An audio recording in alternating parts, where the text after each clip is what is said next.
নমস্কার বন্ধুরা, আমি তনিমা বলছি। আবার একটা নতুন ভিডিও নিয়ে চলে এসেছি। আজ ঘরের ভেতরটা দেখছি পুরো ওলটপালট, মানে অনেক জিনিসপত্র এদিক ওদিক করে সরানো হয়েছে। বইয়ের একটা পুরোই বুক দিয়ে ঠাসা হয়ে গেছে। যে বুকগুলো ফ্রিজের পাশে রাখা ছিল ওগুলো র্যাকে তুলে দিয়েছি, কারণ ওখানটায় না অনেক আরশোলার উপদ্রব হচ্ছে আর কি। আর পুজোর আগে একটু ঘরের রদবদল ভালোই লাগে। যে ফ্রিজের পাশে রাখা ছিল অনেক বই, যেগুলো সব ওই শেলফের ওপরে তুলে দিলাম। আর পুরোই ঘরে সকালে সমস্ত কাজ হয়ে গেছিলো আমার, ঘর মোছার মানে ঝাড়া মোছা সমস্ত কিছু। কিন্তু আবার এই যে সব ওলটপালট করছি, আর হাতে একটু সময় পেলে মনটা খালি মনে হয় যে একটু ঝাড়পোছ করে গুছিয়ে গাছিয়ে নিই চারিদিকটা, জানো তো। যতক্ষণ শরীর ঠিক থাকে ততক্ষণই আমি এইরকমভাবেই জিনিস এদিক ওদিক করে থাকি। আর যেহেতু আমার ঘরে যে খুব বেশি আসবাবপত্র আছে সেরকম তো নেই, কিন্তু যেটুকু আছে সেইটুকুর মধ্যেই একটু রূপটাকে চেঞ্জ করতে পুজোর আগে কার না ভালো লাগে বলো। আমার কাছে আমার ঘরটাই হলো স্বর্গ। ঘরে কিছু থাকুক আসবাবপত্র নাই থাকুক, এটা হলো অনেক শান্তির জায়গা। আর আমরা সবাই চেষ্টা করি আমাদের শান্তির জায়গাটা যাতে ঠিকঠাক করে সুন্দর করে সাজিয়ে গুছিয়ে রাখা যায়। চারিপাশটা অনেকটাই অগোছালো হয়েছিল। আজকে যেহেতু সুযোগ পেয়েছি, কদিন তো সোনাইয়ের ছুটি ছিল, বাড়িতে ছিল, সোনাইয়ের পেছনে অনেকটা সময় দিতে হতো, পড়ানো বলো, ওর খাওয়া দাওয়া সমস্ত কিছু দিকটা আমাকে দেখভাল করতে হতো। তো সেই জন্য আর কি এই পাশের দিকের কাজগুলো এগুলো খুব একটা করে উঠতে পারিনি। তারপরে ছিল গানের এক্সাম, এইসবের জন্য অনেকটা ব্যস্ত ছিলাম আর কি। যাক, আজকে সময়টা হাতে পেয়েছি। সোনাই যেহেতু আজকে স্কুলে গেছে, অনেকটা সময় সকাল থেকে পেয়েছি। সব কিছু এই যে উলটপালট করে গুছিয়ে থিতিয়ে নিচ্ছি আর কি। আর আজকে মানে সময়টার একদম সদ্ব্যবহার করছি। পুজোর আগে এইরকম সুযোগ পেলে কে হাতছাড়া করে বলো। তার উপরে এরকম সুন্দর করে রোদ উঠেছে, ঘরের পর্দা টর্দাগুলো সমস্ত কিছু খুলে দিয়েছি। এই যে দেখো এত জিনিস এখানে রেখেছি যেগুলো কাচবো, এখনও কাচাকুচিতে হাত দিইনি। আর এইগুলো সব কাচাকুচি যেগুলো করলাম টুকটাক, যেগুলো সকালের আর কি, সেগুলো এখন মিলতে নিয়ে এসেছি।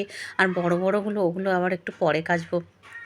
হাজব্যান্ডের জামা কাপড় বলো সব যেগুলো বাসি ছাড়া আর কি, সোনাইয়ের হচ্ছে গানের স্কুলের এগুলো সব ধুয়ে নিয়ে চলে এলাম উপরে। আর যেহেতু সুন্দর রোদ আছে আর শুকিয়েও যাবে, বেশ রোদের তাপ আছে জানো তো, প্রচণ্ড গরম আছে, রোদের তাপ আছে, সেই জন্য আর কি এখন মিলে দিচ্ছি।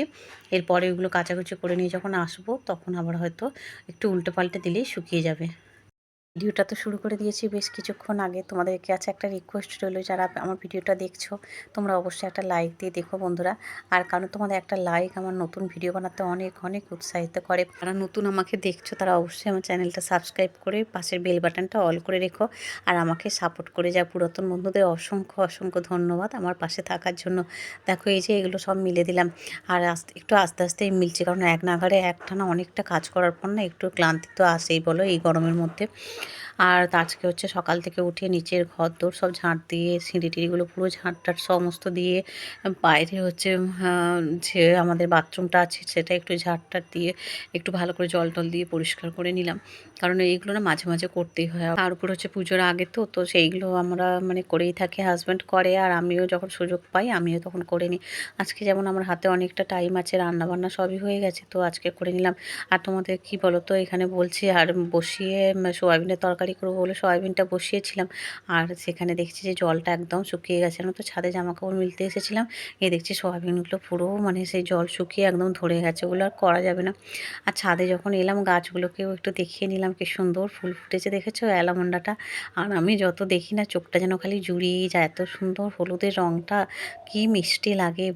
আর মহালয়া তো পরের দিনই আছে, আর সেই জন্য আর কি যতটা পারছি আগের দিন সব গুছিয়ে গেছি রাখছি। আর আমাদের এই হিন্দুদের যে দুর্গাপূজাটাতেই আমাদের বড় উৎসব, তাই না? এবারে তো তেমন কিছু আর নেই, মানে দুর্গাপূজাটা হচ্ছে আমরা সেরকমভাবে কোনো এনজয়ই করতে পারছি না। আর যেখানে আজিকরের মতো ঘটনা ঘটে যাওয়ার পর আমাদের মেয়েদের কোনো নিরাপত্তাই আমরা চোখে দেখতে পাচ্ছি না। আর কি বিশ্বাস করব, কিভাবে আমরা ভালো থাকবো বলো তো? আমরা কেউ সেফ নয়, আমরা কেউ সেফ নয়, যে যেরকম পরিস্থিতি থাকি আমরা কেউ সেফ নয়। হ্যাঁ, তো এই টেবিলটাকেও একটু ঘুরিয়ে নিচ্ছি আর কি, কারণ এটা তো ওই কম্পিউটার টেবিলের পাশে ছিল, আর ওইটাকে ঘুরিয়ে আজকে এই খাটের সোজাসুজি জানালার কাছে দিচ্ছি। আর এখানে দেখো জানালার পর্দাগুলো আর হচ্ছে দরজার পর্দা সমস্ত কিছু বড় গামলিতে করে ভিজিয়ে দিয়েছি। আর এখানে আসন বলো মশারি সমস্ত কিছু কেচে কুচে নিয়েছি। অনেকটা সময় পার করে ফেলেছি। আর রান্নার পরে যে বাসনগুলো ছিল সকালের সেগুলো ওখানে সিঙ্কে রাখলাম।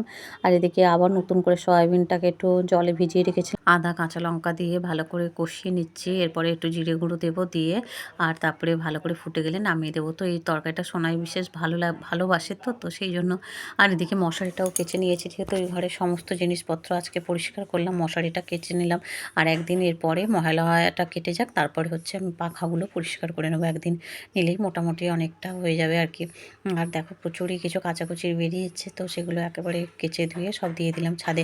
একটু তাড়াহুড়োই করছে, আবার সোনাইকে তো আনতে যাব, তো সেই জন্য আমার ঘরটা তো ডাস্টিং মপিং সবই করতে হবে। কারণ যেহেতু সকালে সব হয়ে গেছিলো আর কি, ডবল করে খাটনি, আর ভীষণ ক্লান্তিও লাগছে। আর মাথাটায় হচ্ছে ওই যে তেলটা ব্যবহার করি, হোমমেড যে তেলটা আমি বানিয়েছি আর কি, কেশুত্তো পাতা দিয়ে, তো সেই তেলটা তো একটু মাখলে কী বলতো চুলটা কম পড়ছে, কিন্তু ভীষণ চিট হচ্ছে আর কি, যেহেতু একটু মোটা টাইপের, তো আর এই গরমে ঘাম দিচ্ছে। তো সেই জন্য একদিন আগেই শ্যাম্পু করেছিলাম, মাঝে একদিন গ্যাপ গেছে, আবার আজকে শ্যাম্পু একটু করতেই হবে, না হলে না ভীষণ মাথাটা মানে ইচিং হচ্ছে আর কি। তো সেই জন্য এই যে দেখো সব মিলে টিলে দিয়েছি, বেডশিট টেডশিটগুলো সব দিয়ে দিয়েছি। আর ভীষণ রোদের তাপ জানো তো। আর গিয়ে একটু পরে গিয়ে ঠাকুরের যখন ওই তুলসী দান জল দিতে গিয়ে দেখলাম সব শুকিয়ে গেছে, যেগুলো শুকিয়ে গেছে নিয়ে চলে এসেছি, আর আমি শ্যাম্পু ট্যাম্পু দিয়ে দিয়েছি দেখো। আর দিয়ে এই যে যাক আমার অনেকটা কাজ এগিয়ে গেছে, এবার পূজাটা করে তারপরে তাড়াতাড়ি করে রেডি করে বেরোবো।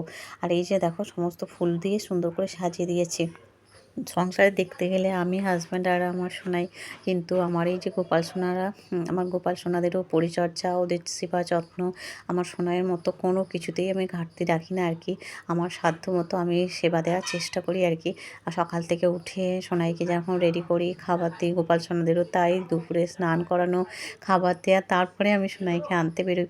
আবার সন্ধ্যাবেলাতে তাই, আবার শয়ন দেওয়া, সমস্ত কিছু আমার গোপাল সোনারও অনেক যত্নার্থে আমাকে করতে হয়, খেয়াল তো রাখতেই হয়। আমার গোপাল সোনাইয়ের মতোই তো আমি ওদের সেবা যত্ন করি, তো সেই রকম।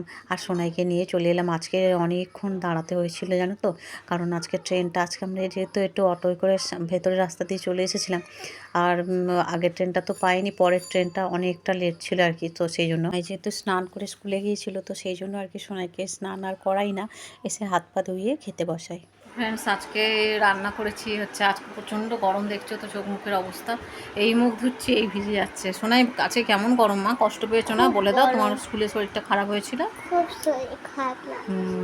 আর জলও সবটা খেয়ে ফেলেছিল, আবার ওই জন্য আবার জল কিনলাম, সোনাইকে আনার সময় একটা বোতল জল কিনলাম, এই গরমে ভুলে গেছিল, বোতলটা নিয়ে যেতে ভুলে গিয়েছিলাম।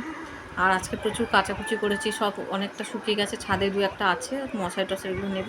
আর রান্না করেছি পেঁপে, আর হচ্ছে কুমড়ো দিয়ে মুসুরির ডাল, সোয়াবিন আলুর তরকারি, আর হচ্ছে ইলিশ মাছের ঝাল, এই হচ্ছে আজকে মেনু। চলো সোনাইকে খাই দেয়। আমার হচ্ছে ঢ্যাঁড়সের ঝাল আছে, ওটা তো সোনাই খাবে না, তো সোনাই ঢ্যাঁড়সটা এখন খেতে চাচ্ছে না, কদিন বলে মা ঢ্যাঁড়সটা খেলে আমার গা গোলাচ্ছে। চলো তাড়াতাড়ি করে ঝটপট খাইয়ে নিই। সোনাইকে খাইয়ে দাইয়ে নিয়ে আমি নিজে খেলাম। খাওয়ার পরে এই যে দেখো যেগুলো সোনাই স্কুল থেকে ফিরলো, যেগুলো পড়ে, তো সেইগুলো সমস্ত কেচে দিচ্ছি, এবং আমারগুলো। আর এই যে পর্দা একটা বাকি ছিল, ওটা কেচে নিলাম, কেচে একেবারে চলে এসেছে ছাদে, মিলেও দেওয়া হয়ে গেছে দেখো। এগুলো পরে আমি আনতে গেছিলাম, সোনাই এগুলো পরে বাড়ি এসেছি, আমার স্কুলে যেগুলো ড্রেসটা, সেটা সক্স সমস্ত কিছু কেচে ধুয়ে দিলাম, দিয়ে আর এখানে সুন্দর করে মেলেও দিয়েছি। সোনাই স্কুলটা ছুটি পড়লে, ফ্রাইডে হয়ে সোনাই তো ছুটি পড়বে, ছুটি পড়লে গোপালের জিনিসগুলো সমস্ত কিছু আবার রোদে দেবো। মাঝে একবার দিয়েছিলাম রোদে, যেগুলো রোদে দেওয়া হয়নি, এখনও বাকি আছে টুকটাক, সেগুলো রোদে দেবো। আর এখানে পাখিদের জন্য একটু বিস্কিট আনলাম, সকালে তাড়াহুড়োতে তো দেওয়াই হয়নি, একটু জল আর বিস্কিট দিলাম পাখিদের, ওদেরকে দিয়ে তারপরে আবার এই যে ছাদে বেশিক্ষণ থাকা যাবে না, প্রচণ্ড গরম গো।